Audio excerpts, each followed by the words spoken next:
Hi, this is Scott Garibay, and today we're going to talk specifically about the media and the new California wildfire story and why the media's role in that is so important and what it means for American politics today.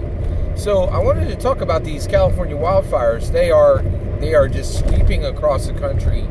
They're dramatic natural nature. It's a dramatic nature event, right? So just thousands and thousands of acres of forests are catching ablaze and burning, and huge columns of smoke are drifting across California, and lots of people in California are frightened and are impacted, and it's a very, very dramatic natural event that has happened. Nature has kind of reared its ugly head, and really put a hurting on the people of California very dramatically. I do know this is happening in other states, but California, the reason why I'm keeping this limited to California is California is really super important in American politics because California is outrageously rich. It is incredibly rich, richer than many, many other states. Because it creates entertainment. And I've been trying to say this for a while, but American entertainment, American celebrity, and American politics are twined together like a wire braid. They're just powerfully twined together. And California has a massive impact on American politics. No two ways about it, right? So what role did the media play in this? Well, I just wanted to explain my interaction with these California wildfires and the stories that I was hearing. And I think a lot of people are in my boat, right? So maybe a week or two ago, about a week ago, these stories started breaking, and week and a half, and they said, hey, these wildfires are burning, and it's a major, major problem, and this is really serious in California. And I was like, okay, you know what?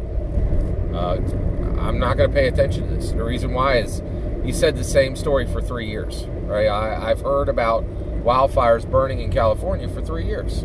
In fact, last year I listened to multiple stories, same story you're giving me this year, about mudslides and wildfires, and I even listened to a special podcast with Malcolm Gladwell talking to a very rich music exec who had to move out of had to hastily leave one of his homes to go to one of his other homes. And that, and I was like, is that really that big of a problem? I'm like, it seemed incredibly manageable and like not really a big deal, and seemed to match what I'd heard from the media for literally the last 3 years in a row.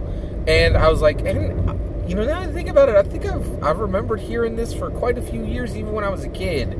This is just something that happens out there.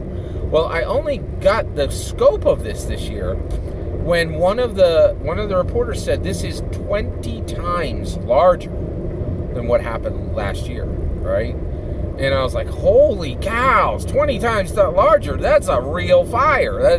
That is a raging sea of fire. Like, that's not a normal occurrence. That's not a reoccurring natural event that's happening. That is a dramatic change for Californians, right?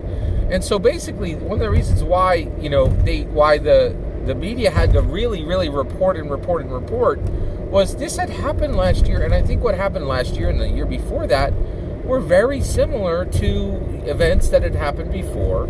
But one of the issues that we see with the media today is the media has this issue where, like, talk about the person who cried wolf. Basically the media has built a megaphone where they push a button and it shouts with an echoing boom, wolf. And from the media we just hear wolf, wolf, wolf, wolf, wolf, wolf, wolf, huge problem, huge problem, huge problem. You really need to care about this. And the thing is, I think one of the problems is we're not seeing a situation where the media is saying you need to care about this because it's a real problem.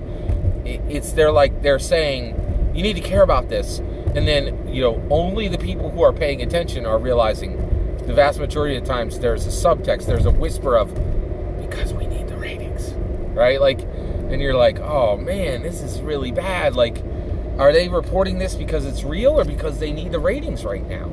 And overall, this problem has gotten so dramatic with the media is you don't know when a problem is real because they're so dramatic about every problem that's coming down the line, right? And the reality is, right now, I really think this is very much the case in America. People feel like we have it worse than ever in America, and the reality is the vast majority of things are on rails, and we have fewer problems than we've ever dealt with ever, right? Like, overall, like right now, you could see it. Like, people are like, oh my gosh, there's turmoil all over the nation. The reality is most cities are safer than ever. There's less crime than ever.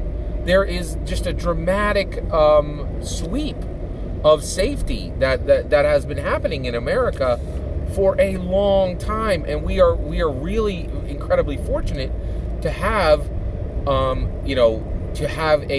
massive reduction in crime overall at the national level. And yet when you look at the media, it's just wolf, and people are losing their minds because of this vicious cycle of the news desperately needs ratings, and they need them now more than ever because there's a lot of major news sources that are really struggling in this new internet world and have turned on, and they were like, and they held the line for a couple of years and were like, let's be objective, let's report good news. And then, the pressure came down and saying, hey, you've really got to get those ratings up, or you're going to be gone. And it's thousands of newspapers, probably over 1,000 different radio stations, television stations, networks, and there's maybe dozens of networks, and it is a huge pressure. So the reality is it took me like a week to catch on that this was even a real story, because I'm like, this is the same thing I've heard for 3 years in a row. This is nothing different. But the reality was dramatically different, right? But the media had a very hard time telling people this time it matters. This time it's serious. This time it's at a scope you have never seen before, because every time they report an issue, it's like it's at this huge epic scope, right? And so it's a serious problem, and I'm really hoping that the media, I really, honestly, I have so little hope that the media will change. I don't think the change is going to come from the media. I think what needs to happen is we, the people, have to start finding news sources that are calm, objective, and reliable, and even ad hoc build them ourselves if we can't rely on the regular media to do it.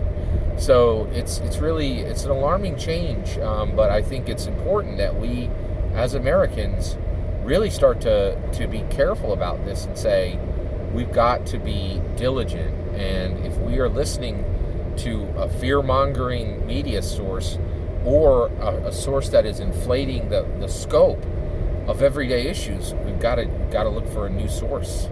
And I'm not pretending it is going to be hard. It is going to be incredibly hard, because I'm not sure there are any of those sources. The one source that I can recommend, I listen to Slate Political Gabfest. I feel like if anything's really major, they're going to talk about it each week. They're very calm. They're incredibly smart. They're patient, and I don't think they blow things up, right? And also, it might not be a bad idea to shift your news source to a once-a-week model, because this 24 hours a day model is part of the problem. All that's my opinion. I'd love to hear what you think. Let me know in the comments below. Please consider liking and subscribing, and have a wonderful millennium.